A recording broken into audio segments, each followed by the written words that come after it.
Hi Maria, it's been a while since I've done chemistry, but I'll try and help you out with the math a little bit.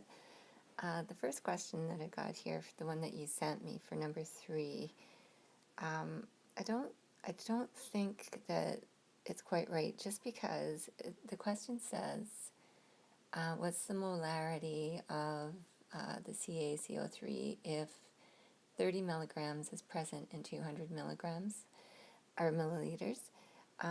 And you've got your milliliters down here, the volume, just sort of on its own, and it's not worked into the formula at all. The other problem is you've got grams per mole here over grams. So actually, the moles would be in the bottom. So I'm not sure how you would write that. I don't think that's what you want to do. You want to change this into moles, and this is actually 3.356 over moles, and that's not going to work there. I'm not really sure, but I think you can go back and use your B1C1 formula on this one as well. I may have to give this one a bit more thought and get back to you when it's a bit later on in the morning. It's pretty early for me to be trying to figure out chemistry. What I'm going to do, though, is go over to the next page, because I've got the solution for the first question you sent me, and I'll just go through that with you.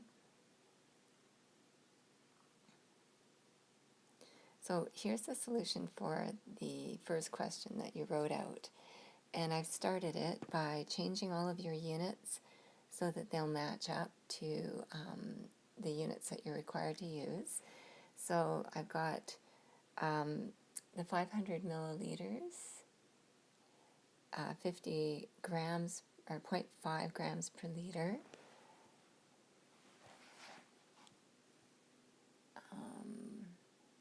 Milligrams per liter, sorry, that should be milligrams here. And then you've got your 65.38 grams per mole on the bottom.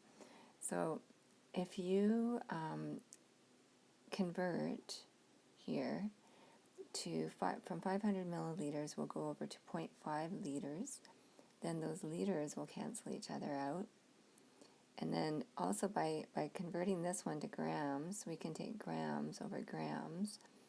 And here, because it's grams over moles, the moles comes up to the front, to the top of the equation. So what you're left with is 0.5 times 0.050 moles per 65.38.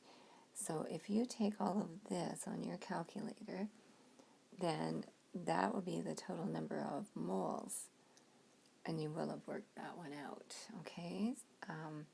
Now I've got to give that other question a bit more thought, and let me just get the cobwebs out of my brain, and I'll work on that a bit later and send it over to you, okay?